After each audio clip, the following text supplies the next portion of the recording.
Masuk-masuk kosong je otak macam tu. Macam mana nak pandai kalau macam ni? Yang latihan hari itu cikgu bagi tu ada buat tak? Ke tidak? Tak ada. Tak buat juga. Nah kan, dah lah malas, tak pandai lagi tu. Macam mana nak teruskan belajar kalau macam ni? Mau jadi apa ni nanti kalau dah besar? Ni nak teruskan pengajaran pun stres. Kalau dah diajar pun masih tak faham, dah diajar pun tak ingat. Kuis rendah, ujian markah rendah. Ingat cikgu tak? Stres kah kena tanya-tanya dekat pengetua, kena tanya dengan PK? Cikgu stres lah kena tanya macam tu. Kenapa markah kamu rendah? Cikgu dah cakap dah kan, ulang kaji, baca nota yang cikgu bagi itu. Tak juga buat. Sampai bila semua nak jadi macam ni? Kalau macam ni tak apalah, tapi belajar. So, semua.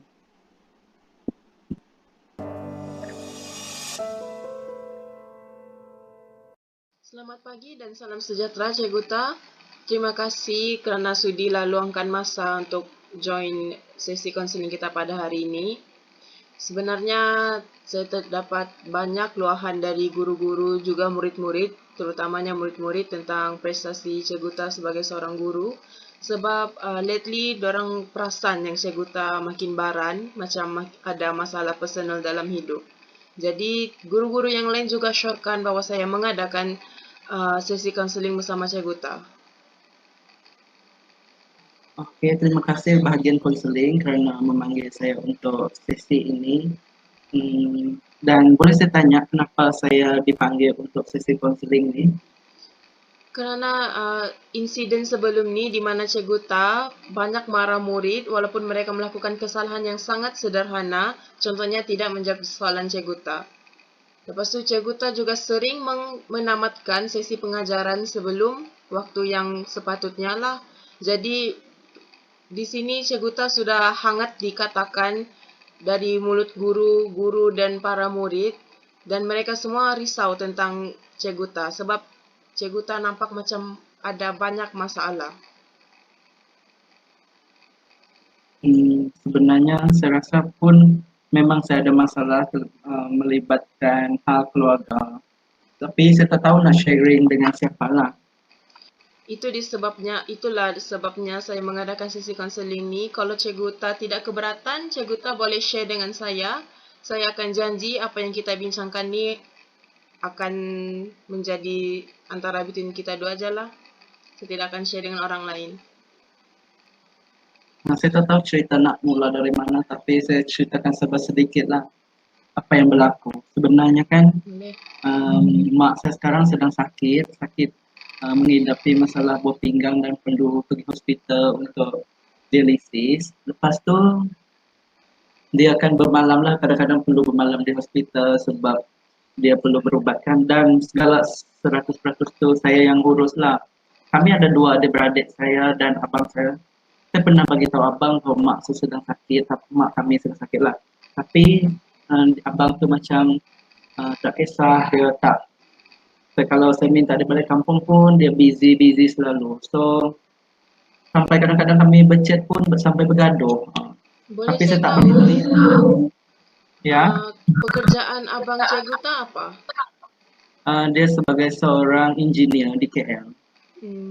Patutlah dia sibuk. Okey, teruskan. Ya. Lepas tu saya pendam ni seorang-seorang lah, saya tak pernah ceritakan ibu. Kalau ibu tanya pun saya rahsiakan abang tu busy macam tu.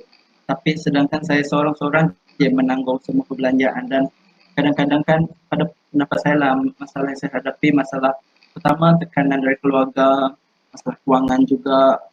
Baru-baru ni pun macam pencapaian akademik pelajar yang menurun tu pun saya terpaksa berjawab dengan pengetua semua tu. Jadi susah untuk saya concentrate masa mengajar disebabkan masa-masa macam ni. Sekarang baru saya faham kenapa Cikgu Ta macam stres. Sebenarnya Cikgu Ta sudah try berbincang bagus-bagus dengan abang? Setakat ni belumlah berbincang, cuma chat macam biasa, call macam biasa, tapi memang dia tidak balik kampung lah. Macam tu memang jarang, sangat jarang. Kalau Cikgu Ta ada masa yang free, apa kata Cikgu Ta jenguk dia di KL sana, tengok macam mana, lepas tu bincang secara face to face dan pujuk dia untuk balik. dan kasih tahu masalah Cikgu Ta sebenarnya di rumah macam mana. Lepas tu kasih tahu lah masalah keuangan macam mana. Kalau Cikgu Ta tidak boleh tanggung kos pembiayaan perubatan ibu, mungkin kamu dua boleh bersama-sama lah membayar, jadi ringan. Kalau pasal prestasi akademik murid, sebenarnya setiap tahun Cikgu Ta akan mengalami masalah yang sama. Tahun lepas pun pelajar-pelajar Cikgu Ta, prestasi akademik orang pun menurun, tapi Cikgu Ta dapat handle dengan baik. Itulah kenapa Cikgu Ta dapat dinobatkan sebagai guru cemerlang dalam sekolah menengah kebangsaan Nuri ini.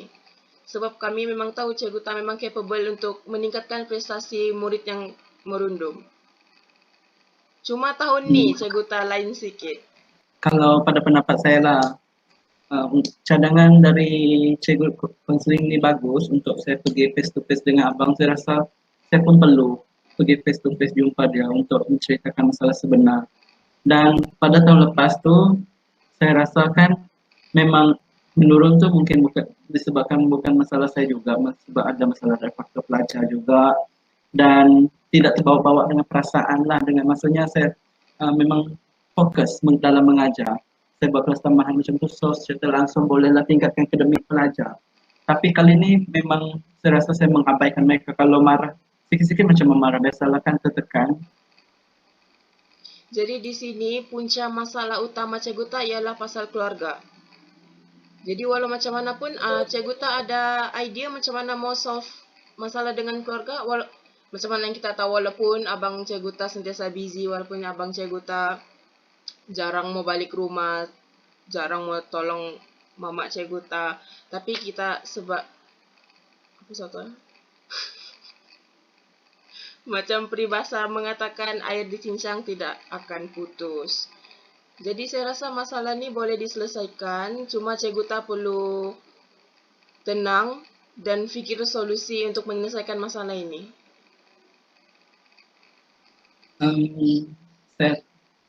Entahlah, saya akan cuba untuk discuss dengan abang mengenai masalah ni lah nanti.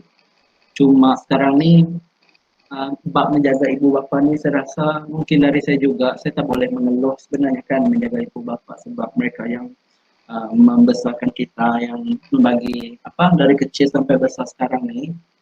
Saya rasa kalau abang betul-betul busy di sana, nanti saya cuba try kalau dia tak boleh datang face to face, at least dia bagi bantu support duit macam tu lah, supaya untuk tampung pembelanjaan perubatan ibu. Maybe itulah kot. Dan kalau mau harapkan abang yang tolong sama-sama jaga, mungkin sukar, sebab kami pun berbeza tempat kerja, jauh dari satu sama lain juga kan. Sebagai adik pun saya perlu faham juga. Sementara Cikgu Ta menyelesaikan isu keluarga, saya berharap Cikgu Ta akan jaga prestasi Cikgu sebagai seorang guru lah, sebab dalam bidang perguruan ni kita perlu jaga kita punya professionalism. Kalau Cikgu Ta akan keep on doing what you're doing right now, saya risau, cikgu-cikgu lain pun risau yang Cikgu Ta akan dikenakan tindakan tata tertib. Ya, saya faham juga tu, sebab saya sudah berjumpa dengan pihak atasan yang dari pihak atasan, dia cakap kalau ada masalah mesti jangan dibawa ke sekolah juga. So nanti saya akan berusaha lah untuk tidak campur adukkan masalah peribadi dengan masalah pembelajaran, sebab kesian juga kan pelajar, diorang pun memerlukan cikgu, diorang memerlukan bimbingan yang selayaknya. Dan sebagai seorang guru memang kita digaji untuk menyampaikan ilmu yang pantasnya kepada pelajar. Saya rasa itu. Kalau Cikgu Ta masih tidak dapat handle antara isu keluarga dan tanggungjawab Cikgu Ta sebagai guru, saya cadangkan Cikgu Ta mengambil cuti tanpa gaji lah dan fokus kepada mamak Cikgu dulu. Sampai dah sihat, sampai semua sudah stable, mana tahu Cikgu boleh macam hire nurse yang boleh tolong jaga dia. Jadi beban Cikgu akan ringan sikit, jadi Cikgu boleh fokus more on sebagai seorang guru. Untuk yang itu nanti saya akan bincanglah dengan pihak hospital macam mana. Lepas tu itu je lah. Saya rasa sampai sini je sesi konseling kita pada hari ini. Kalau cikgu mau meluar lagi dengan sesiapa, cikgu bolehlah kontak saya terus. Ya boleh cikgu. Terima kasih sebab sudi mendengar masalah saya dan berkongsi idea serta memberi sedikit cadangan lah untuk saya. Kalau ada apa-apa nanti sebagai cikgu lagi lah. Baik, terima kasih. Thank Jaga you. diri ya. Ya, cikgu pun.